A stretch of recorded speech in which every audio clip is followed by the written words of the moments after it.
বললেন কি প্রেম, কৃষ্ণ ভজনের ফল হচ্ছে প্রেম, পঞ্চম পুরস্কার। তাহলে প্রেম ভক্তি ধর্ম অর্থ কাম মোক্ষ রাজ্য যে পঞ্চম পুরস্কার প্রেম ভক্তি, এটি হচ্ছে কৃষ্ণ ভজনের ফল। এই প্রেম ভক্তিটা কোথায় পাওয়া যায়, ভক্তি কাকে বলা হয়? রূপ গোস্বামী পাদ, শ্রীমৎ রূপ গোস্বামী পাদ ভক্তি রসামৃত সিন্ধু গ্রন্থে বললেন, সর্বপাপী বিনির্মুক্তং তৎপরত্বেন নির্মলং ঋষিকের সেবনং ভক্তি উচ্যতে। সর্বপাপী আমরা জ্ঞানী কর্মী যাই হয়ে থাকে বা আমাদের যে জাগতিকতা কৃষক মাস্টার শিক্ষক যাই ধরেন না কেন, এসব উপাধি রাহিত হয়ে একমাত্র আমরা কৃষ্ণতা সমস্ত ইন্দ্রিয় দ্বারা, অর্থাৎ আমাদের হাত চোখ নাক মুখ সমস্ত ইন্দ্রিয় দিয়ে ভগবানের সেবা করার নামই হচ্ছে ভক্তি। সেটা তো এটাই আছে।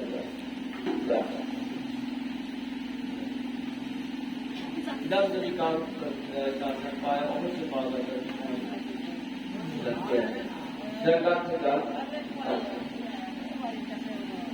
তাহলে সর্বপাপী বিনির্মুক্ত তৎপরত্বেন নির্মলং সেবনাং ভক্তি।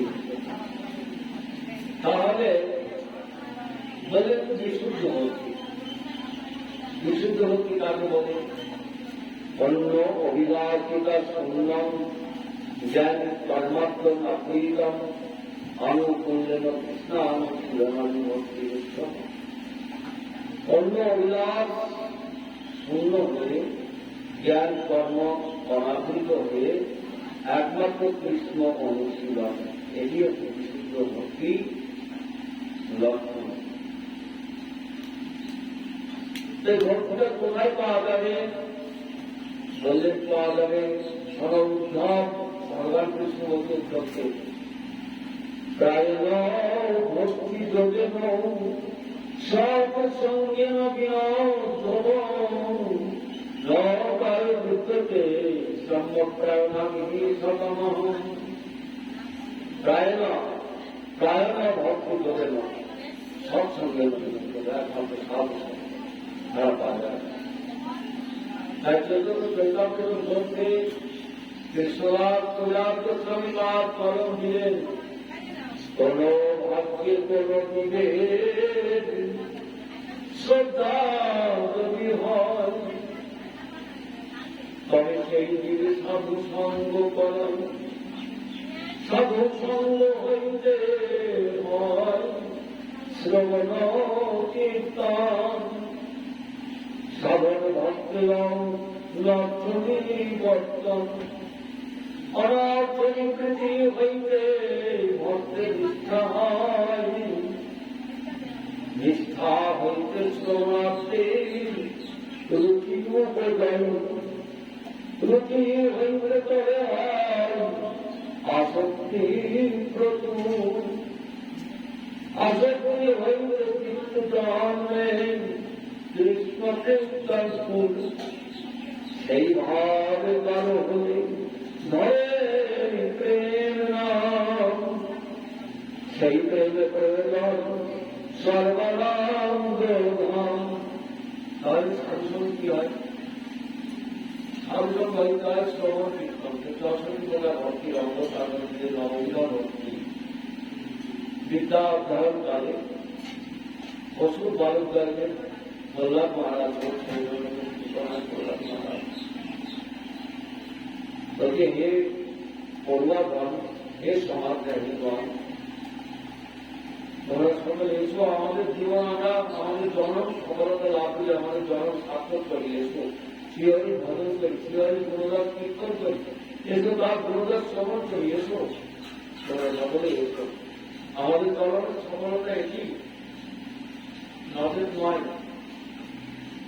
তাই বললেন শ্রবণম, পশু বালককে বললেন প্রহ্লাদ মহারাজ, শ্রবণাম কীর্তনাম বিষ্ণু স্মরণাম পাদসেবনাম সাক্ষাদাত্মনিবেদনম এটি পুংসার্পিত ভক্তিশ্চেন নবলক্ষণম প্রিয়ত ভগবত অধ্যাকর্মে অধীতমোত্তম শ্রবণ, তাদের শ্রবণ করলেন প্রথমে কীর্তন করে বললেন, হ্যাঁ প্রথমে শ্রবণ। শ্রবণটা কি? সাধু শুনি। হ্যাঁ চলে যাচ্ছেন কেন? প্রথমে আমার আহ্বানে আমার ডিউটি থাকে। আপনার দুজন স্বামী ছিল?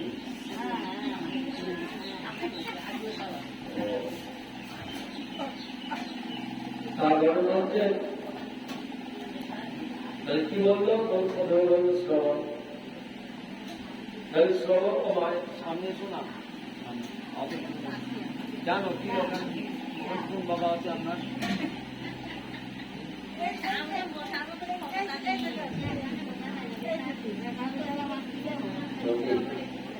তার প্রথমে শ্রবণ বললো, শ্রবণকারী তোমায় দেখতে হবে। বললো শ্রবণ কীর্তন শুনতে বললো, কোথায়? বললো সাধু। সেই জন্য কৃষ্ণরাজ বলেন, কোন ভাগ্যে কোনো দিকে, কোন ভাগ্যে কোন দিকে সবার বলেন শ্রদ্ধা তৈরি হয়। শ্রদ্ধা শব্দ বিশ্বাস মহে সুমিরন নিশ্চয়, দেশে ভক্তি কহিলে সর্বকর্ম কৃত হয়।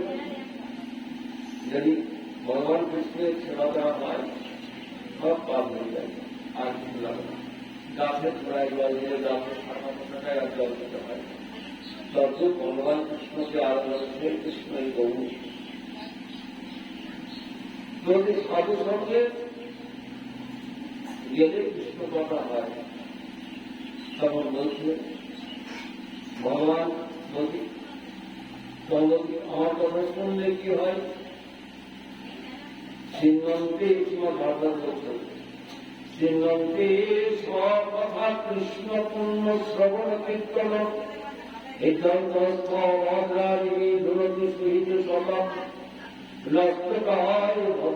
ভগবত সেবায়া উত্তম শ্লোকে ভক্তির ভগবতী সিংহদান সর্বদা কৃষ্ণ পূর্ণ শ্রবণাম কীর্তন।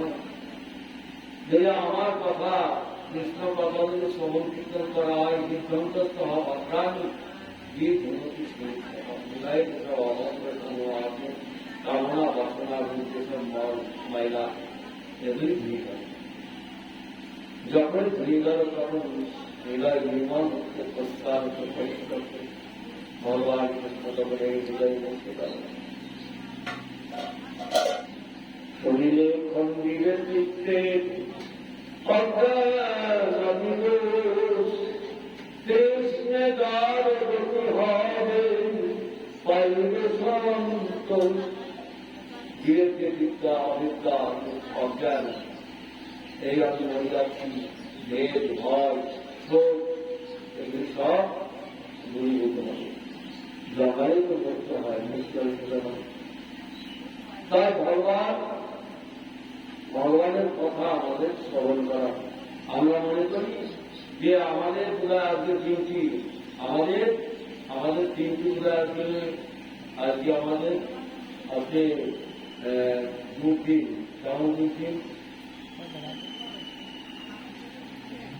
বললেন। একজন বলছে, একজন স্ত্রীকে বলছে, একজন বৈষ্ণব বলছে, বাবা কেমন আছো? বলছে বাবা আজকে আমার খুব দুর্দিন। কেমন স্ত্রীকে কেমন দুর্দিন দেখে, এটা আমার ঘর হয়েছিল, ঘরে আমার সব জিনিস ধান ছিল, ধান ছিল সব আমি যাকে আমাদের করে দিয়েছি, এই কষ্ট রয়েছে, ঘর বাড়ি ওখানে দিয়েছে। বক্তব্য বলতে বলতে যে মেঘাচ্ছন্ন দিনার মনে কর্ণকি দুষ অচ্যুত কথা দিবান্তরাম দিন মনে মেঘে আচ্ছন্ন বা প্রাকৃতিক দুর্যোগ যে রাত্রি বা দিন সেদিন পীরেরকে দুর্দিন নয়। আর একটা সূর্যের যেদিন কৃষ্ণ কথা শোনা হয় না, বলা হয় না, কৃষ্ণ ভক্ত সঙ্গ করা হয় না, সেই বৈষ্ণব সান্নিধ্যে যাওয়া হয় না, সেই দিন কি পীরের দুর্দিন। বলছি বাবা আপনার এমন দুর্দিন আছে? বৈষ্ণব বলছি বাবা আমাদের দুর্দিন আছে, তবে আমার কোন দুর্দিন জানো? আমি বলছি মেঘাচ্ছন্ন দিন তোমার পাপড়ি বানিয়ে সেটা দুর্দিন বলছে, এটা তো দুর্দিন না। আমাদের বৈষ্ণবের জীবনে দুর্দিন আছে, সেটি কেমন জানো? যেদিন তোমার ভক্তের সঙ্গে একত্র যেদিন তাদের হরিকথয়ে বঞ্চিত থাকে দাস, আমার সেই উপবাস। যেদিন তোমার ভক্তের সঙ্গে তোমার দাস হয় না এবং তোমার গুণগান তোমার ভক্ত বৈষ্ণবের মুখে আমার শোনা হয় না, সেই দিন আমার উপবাস। যেদিন রচনা রচনা বাজনা রচনামে, যেদিন সুখের কীর্তন রথে বর্ণিত বিশাল কামে, জীবনে পরিহাস আমার সেই দিন উপবাস। যেদিন যুগল রাঙা শ্রীচরণ স্মরণ করে না, যেদিন চরণ যাই না স্মরণে তুলসী পুরুচন্দন, হৃদা দেহ দেহ বাদ সেই উপমাস। যেদিন জীবন সর্বস্বরূপে হৃদয়ে উঠে না ভাতি, যেদিন জীবন সর্বস্বরূপে হৃদয়ে উঠে না ভাতি, যেদিন কীর্তি বিলাসী কৃপায় ওঠে না সে মুখে হাসি,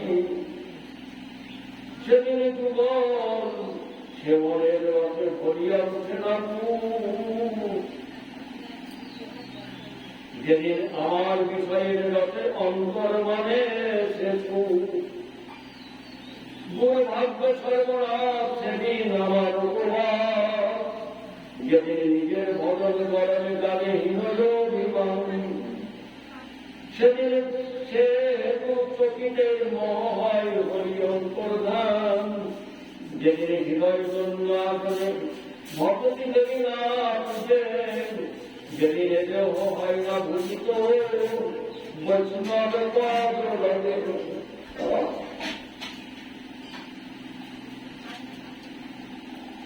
যেদিন গোবিন্দ স্মরণ বিহনে বিধহীন অভিলাষ, আমার সেই দিন উপবাস।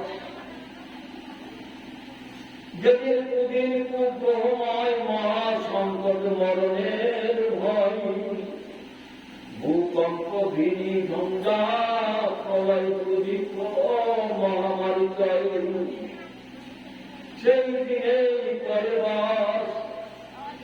সেদিন আত্মা মুখ হয়ে আমার সেই দিন উপবাস। ভূত অনেক ক্ষুধার্ত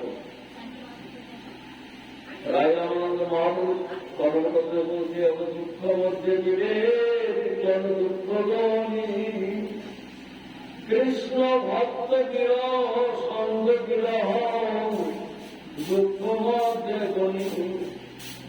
গান মধ্যে দিলে কোন গান শ্রেষ্ঠ হল কৃষ্ণ রসময়, কৃষ্ণ কথা রসময় গান সেই জীবন শ্রেষ্ঠ, সেই গান শ্রেষ্ঠ। কীর্তির মধ্যে জীবের কোন বড় কীর্তি, কৃষ্ণ ভক্ত বৈদ্যার বাণী। তাই দেখুন জীবের দুর্দিন করছি, যদি কৃষ্ণ ভক্ত সঙ্গ হয় না, বৈষ্ণব সঙ্গ হয় না, যদি কৃষ্ণ কথা কানে প্রবেশ করে না, সেই দিন জীবের দুর্দিন।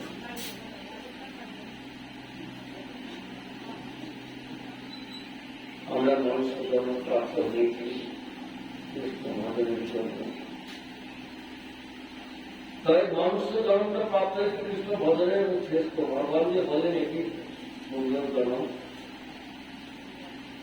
কেন বলছেন যে বারবার আমরা যে আসছি আর চাইছি, অনন্ত কোটি ব্রহ্মাণ্ডে আমাদের এইভাবে দেওয়া আছে। ব্রহ্মাণ্ড অমিতে কোন ভাগ্যবান কি গুরু কৃষ্ণ প্রসাদে ভক্তিলাকারী ব্রহ্মাণ্ড হতে পারে না। আমার মনে করছি মানুষ মনে যায় পৃথিবীতে আবার আসবে, আগে না। ভগবানের অনন্ত কোটি ব্রহ্মাণ্ড আছে, এই প্রত্যেক মানে প্রত্যেক ব্রহ্মাণ্ডে আমাদের জন্ম ছিল। আপনার এখানে তার মধ্যে ভারতবর্ষে আমরা জন্মগ্রহণ করেছি। ভার শব্দের অর্থ জ্ঞান, ভগবত তত্ত্ব জ্ঞান বা প্রতীক। রত সেই দিনের ভগবত চর্চায় রত, এই দেশ থেকে ভারত, ভারতের সব থেকে ভগবত চর্চায় রত। এই ভারতভূমিতে জন্ম গ্রহণ করার জন্য দেবতারা প্রার্থনা করে। ব্রহ্মা বলতে পারে এই ভারতভূমিতে আমাদের জন্ম হবে। ভগবান নিজে এই ভারতভূমিতে অবতরণ করেছেন। কেন?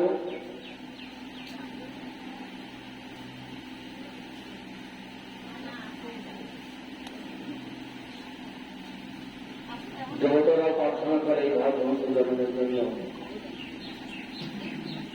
ভগবান নিজে বলেছেন কুরুক্ষেত্রের মাঠে, ত্রৈলোক্যে পৃথিবী ধন্যাগম করি তত্ত্বগতি বা পাত্ররামিলম। 3 লোকের মধ্যে এই পৃথিবী ধন্য, যেহেতু বৃন্দাবন আছে এবং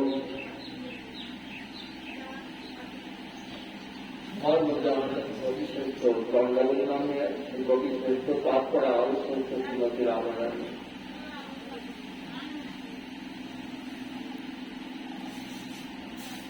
তাই এই ভারতবর্ষে আমরা জন্মগ্রহণ করেছি।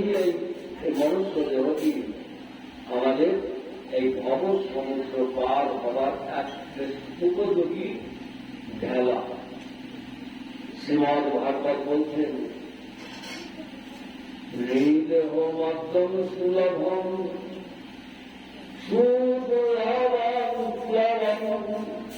সুকল্পম দুর্গন্ড ধারণ মায়ানুপ্রেণ নভ সচেতন ভববিঘ্ন করেন স্ব আত্মহা। বলছে এই মনুষ্য দেহ নিদেহ, নিদেহ মাধ্যম মানে আদ্য মানে শ্রেষ্ঠ। সুদুর্লভম লবণ, লবণ শব্দের অর্থ হচ্ছে ঢেলা বা নৌকা। সময় হয়ে যাচ্ছে, হলে আমাকে একটু সংকেত করবে। হ্যাঁ।